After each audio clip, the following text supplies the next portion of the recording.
Prince was in a trap. Prince was owned. Prince was under contract. I had to get freed from the mentality of being a slave. When a kid's in his bedroom making music with his friends, it's a lot different than when he goes to sign with a record company and starts recording for an actual company.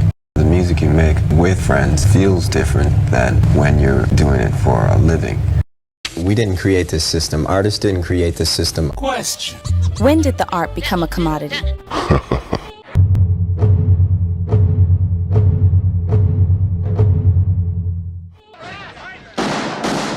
You're under arrest for violations of the Volstead Act. Prohibition creates the entertainment business in America. The underworld creates a network of restaurants, speakeasies, places where you can get drinks. And they provide entertainment. So when Prohibition was repealed, all this talent, they need management. So the gangsters who were involved with the speakeasy world are still there, and now there's a legitimate business to be run. I'm Lansky. Mike. This is Charlie Luciano. There was this kid. He had an idea. The city he invented was Las Vegas.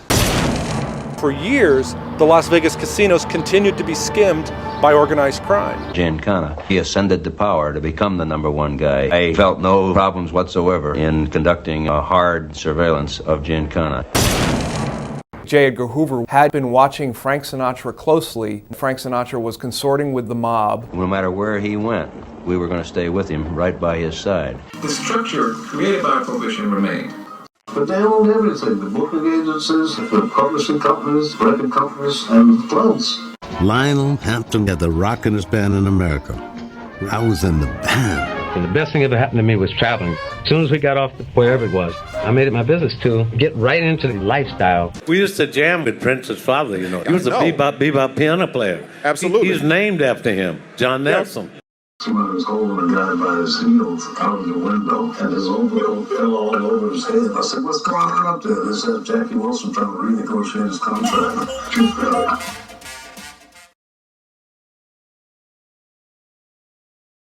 You're dealing with the music business. 2 words.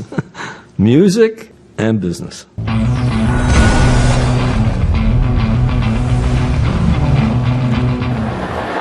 Who's your favorite man singer? Well, frankly, Yes. I have to say Frank. Yeah, that's it. It's as easy as that. It's the way he sings now. I think his whole style, and to me it's his style. When it comes to sound, I like Sammy Davis too. But Frank's style, you can't beat it. Michael, you never told me you knew Johnny Fontaine. You want to meet him? Huh? Johnny Fontaine ruined Waltz International's most valuable protege. She was beautiful. If I had this part in the picture, you know, puts me right back up on top again. But this man out there, he won't give it to me. The head of the studio. What's his name? Johnny Fontaine never gets that movie. He won't give it to me, and he says there's no chance. No chance. The main character is a guy just like me. Why, you know, I wouldn't even have to act. Frank Sinatra in From Here to Eternity, Columbia. The winner is Frank Sinatra. I love you, though. Thank you very much. You're Mario Puzo? Yeah, I know who you are. You're the rat Fink who wrote that book about the degenerate singer. A story that insults Italians and a singer, world famous, who's a friend of criminals. Johnny Fontaine. Based on Frank Sinatra. Accusations that I was consorting with mobsters and gangsters, they were all gross lies. And I just kept resenting it all. In 1963, the state of Nevada forced Sinatra to sever any connections he had with gambling in that state.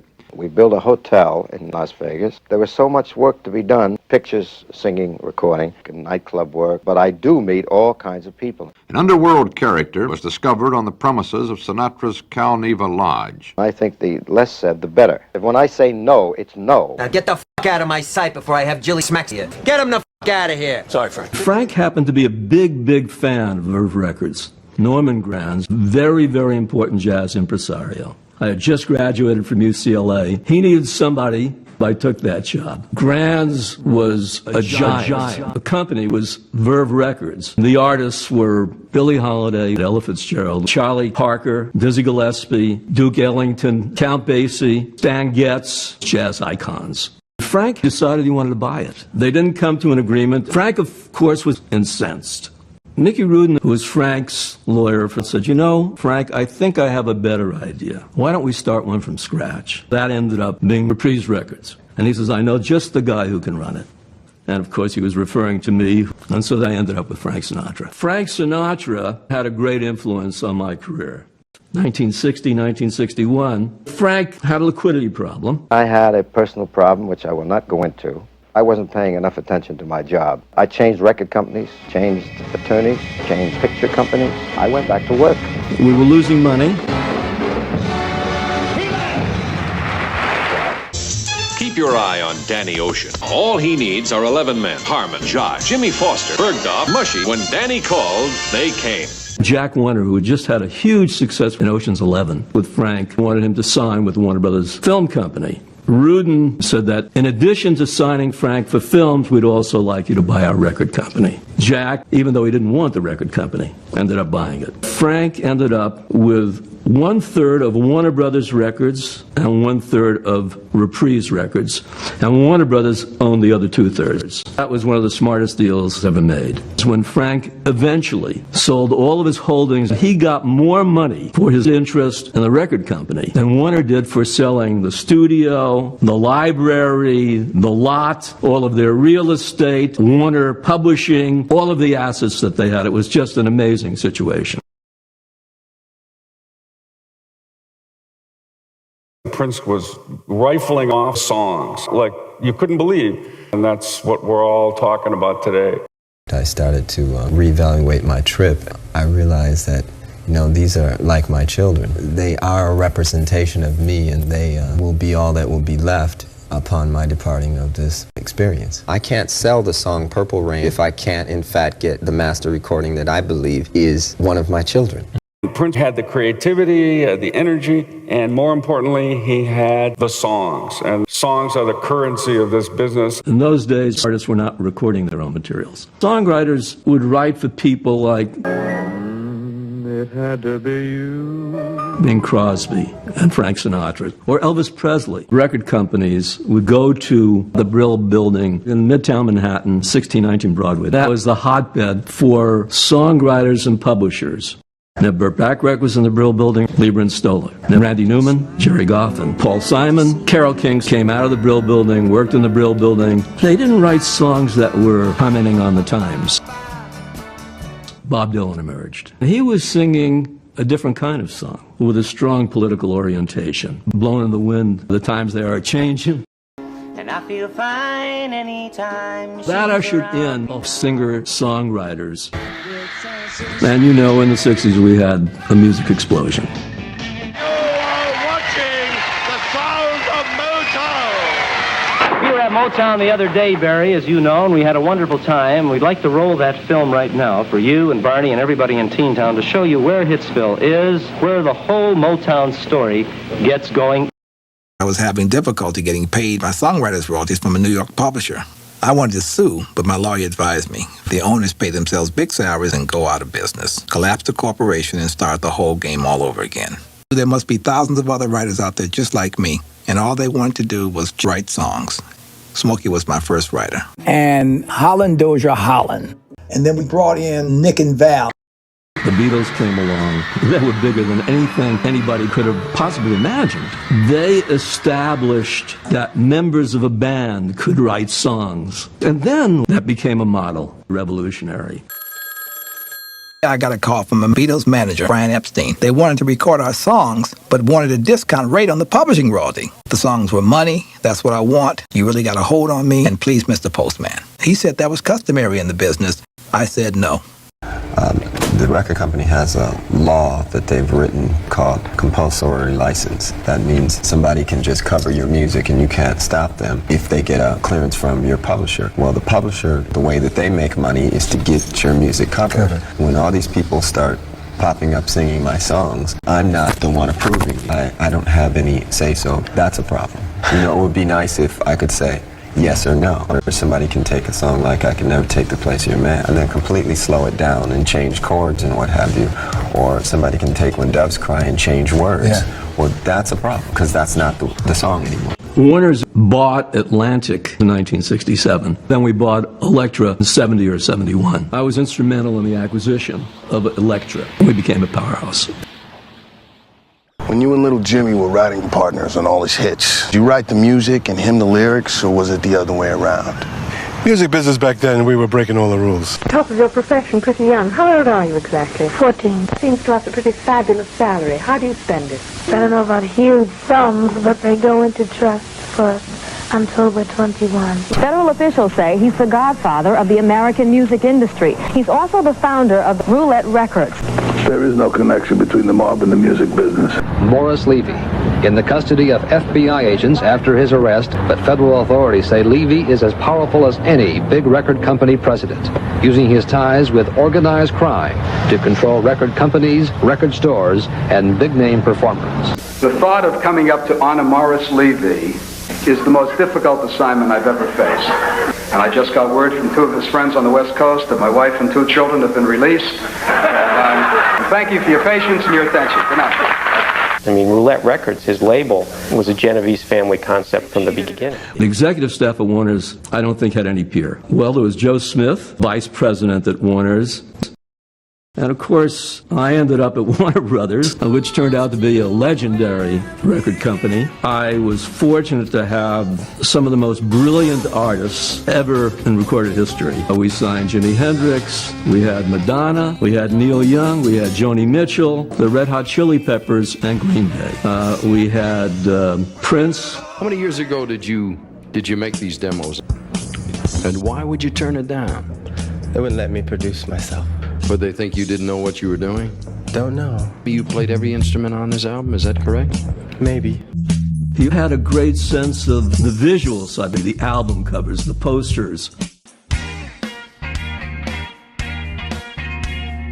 I have to tell one of the biggest record labels in the world, somebody 17 who's never made an album before is going to produce his own album, and that's going to be it. All their famous producers, Lenny Waronker, Gary Katz, Ted Templeman, every one of them thought they were going to do it. You know, we had Lenny Waronker. You could hear the musicianship. He played everything. The only person that could get away with that in 1978 was Stevie Wonder.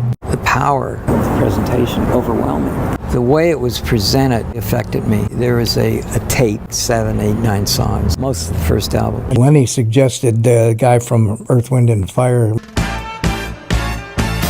Well, you know, Jim Brown was managing Verve, Wind and Fire. Then Ruffalo and Cavallo, they actually paid him a little bit to get the band. They used to run clubs and all that kind of stuff together before they moved out to Los Angeles. And I moved to California in '70 and signed Earth, Wind and Fire. Joe Ruffalo, an old boyhood pal, was my partner. I loved music, and I decided that I would open a place that sells booze, but has jazz or folk. I opened this club. Our opening day, there were a line around the block. It was quite the scene. And then I decided to go back home in New York and start a management company. And my first band was the Lovin' Spoonful. And I moved to California in '70 and signed Earth, Wind and Fire. We had a label, Maurice White and I. Warner Brothers came to us and said, I think we can get Maurice White from Earth, Wind and Fire to produce your first album. Isn't that great? He said, nobody's producing my first album. Mo's mine. You do your homework and you know there's a good chance that person's going to be really good. Let him do it. I always had creative control, which I ultimately thank Warner Brothers for. They allowed me creative control. I don't own the master tapes, but I had creative control to create them. Norman Granze said, you never want to get in the way of the artist. You don't know as much as the artist does. They're smarter than you are.